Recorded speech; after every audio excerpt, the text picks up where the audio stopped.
experto en transmisión del trauma o la historia, cómo se manejan, cómo manejamos los traumas que generan la historia. Eso es lo que nos va a contar.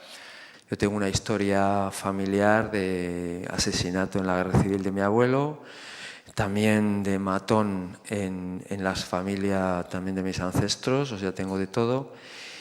Y he estudiado un poco el impacto emocional a través de las generaciones. Yo soy tercera generación. Si entendemos la primera, los que murieron y mataron, la segunda, los hijos, mi madre, y la tercera, yo, los nietos. Ahora estamos entre nietos y bisnietos y hijos también que van quedando con 80 años, 80 y tantos. Bien, el silencio fue la norma. He tenido que salir fuera, he tenido que leer a los judíos, he tenido que leer a los alemanes para explorar personalmente en mí y en mi entorno y profesionalmente con mis clientes y en muchos entornos también con psicólogos o lo que sea para saber cómo se transmite eso y cómo opera el silencio y cómo operan las conspiraciones de silencio. Vamik Volkan, que es un armenio que vive en Estados Unidos y que es un gran experto en estas cuestiones, es un psicoanalista, habla de 3 tareas que se delegan cuando hay una muerte, un asesinato, una pérdida o incluso otras cosas no tan traumáticas, ¿no? Una de ellas es mantener la memoria del muerto, otra es vengar la afrenta o restaurar el honor, como queráis decir, pero las venganzas las estamos viendo en la prensa hoy.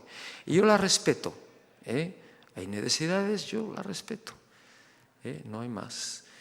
Hoy, por ejemplo, no quiero extenderme en anécdotas, pero hoy, que es el aniversario de la muerte de Franco, coincidentemente, en la Plaza Conde Rodezno de Pamplona, donde están los huesos de Mola y de Sanjurjo, 2 claves fascistas del golpe de Franco, pues la Asociación de Memoria Histórica y otra gente va a pegarse un fandango sobre los huesos de estos señores, simbólicamente allí. Hay mucha rabia, hay mucha necesidad de venganza, es así. Y hacer el duelo, la tercera tarea. Entonces, ¿qué pasa? Pues que son tareas contradictorias, 2 de ellas, porque si yo hago el duelo de a quien mataron, yo puedo no mantener la memoria, y una manera de mantener la memoria y de vengar la afrenta es entrar en un rol de identidad de víctima, con el cual estoy dando con el muerto a todos los descendientes que pillo. Los hechos políticos generan un miedo inconsciente y un pacto de silencio de no explorar. Tenemos hoy en día, vamos a aprender, tenemos hoy en día un montón de traumas relacionados con ETA y la violencia en torno a todo este conflicto que probablemente no estamos explorando y están generando mucho sufrimiento, mucho trauma en hijos de muchos tipos. Por ejemplo, ¿cómo se siente uno de ETA en este momento? Bueno, pues entonces me voy yo a lo que un colega me contaba de cómo se sentían los excombatientes de Vietnam, que volvieron de la guerra y se encontraron con un entorno social hostil, pues enormes crisis, enormes estrés postraumáticos, etcétera, etcétera. Yo, cuando soy profesional, trato los planos profesionales y el sufrimiento humano. Y además, cuando yo contacto con el sufrimiento humano, yo me conecto mucho más allá de las ideologías que haya y de las razones que haya por allí, ¿no? Del otro lado, un colega americano me cuenta que con lágrimas en los ojos el trauma que ha vivido él por ser hijo de un agente secreto americano que torturaba y probablemente asesinaba gente. Ese padre le contaba, le vomitaba, y bebía mucho y muchas cuestiones, le vomitaba todos sus hechos a un niño de 5 años, ¿no? ¿Y qué pasa? ¿Que los policías de aquí no tienen derecho a eso? Y tanta gente, y toda esa generación que va a venir no tienen un espacio. ¿Les damos un espacio o no tocamos eso? ¿O creemos que la depresión solo llueve en otoño, punto, porque hay menos luz y ya está? ¿No? Un montón de cosas. El tema del duelo, el duelo congelado, ¿no? Hemos visto mucho el duelo congelado en la guerra civil por falta de rituales de enterramiento, por falta de encontrar el cuerpo, el síndrome del desaparecido está ahí, etcétera, etcétera. ¿Cuántos duelos congelados estarán en este momento por aquí flotando, ¿no? O por ahí, ¿cuántas cuestiones tenemos para explorar, ¿no? Un montón de cosas. Culpa del superviviente. Está descrito en muchos sitios, los judíos supervivientes en los campos de concentración se suicidaban por ser supervivientes. ¿No vamos a tener esto en cuenta? ¿Qué ha pasado con los que han sobrevivido con gente muerta? Por ETA o de ETA o lo que sea, ¿no? ¿Cómo se sienten ellos? ¿Podemos explorar eso? Ellos se sienten con el espacio, con la confianza, les damos la confianza para que ellos vomiten sus emociones y ayudarles o no. O ellos se autocensuran, como estábamos comentando hace un momento, y entonces, no, que aquí no se puede hablar de estas emociones y de estas cosas, no, no. Esto está muy cargado y esto es un pueblo, nos conocemos todos, hablábamos ayer, y entonces no voy a compartir mis emociones, ¿no? Traje de unos años a un experto judío en el tema en Pamplona a hacer un taller, ¿no? Y de ahí se me quedó el silencio y las conspiraciones de silencio. Hace como un par de años, no sé si era Xavier, hicimos un taller en el Palacio de Ayete, el tiempo va rápido, tal vez hace 2 años, y entonces el Palacio de Ayete, claro, tiene fantasmas, ¿no? El fantasma de Franco haciendo sus vacaciones allí. Bueno, pues allí estuvimos trabajando escenas con el fantasma,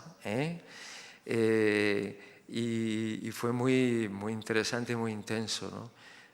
Personalizar un poco la cuestión de Franco y tal, y todo esto, y cómo nos afecta y cómo reaccionamos a ello.